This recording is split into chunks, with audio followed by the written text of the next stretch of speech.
bagay dapat pa matutunan. Lalo na po sa sarili ko.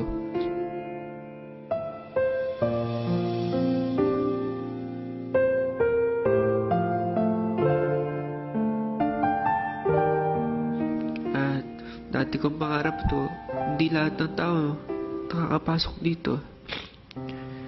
Kaya tatapusin ko, hindi ko po sasayangin yung pagkakataong ito, kuya. Alam mo, yung favorite movie ko, Titanic. Alam mo yung favorite part ko? Ano? Yung magpapakamatay na si Rose. Bakit yung favorite part mo? Tumayo siya sa dulo ng bangka, gusto niya nang sumuko.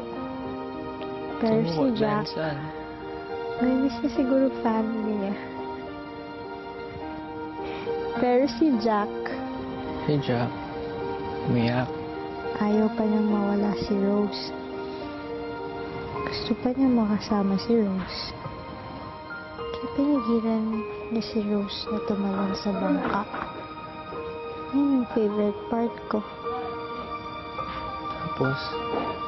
Tapos, they live happily ever after.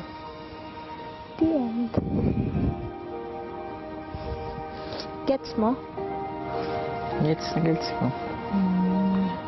Napakagaling.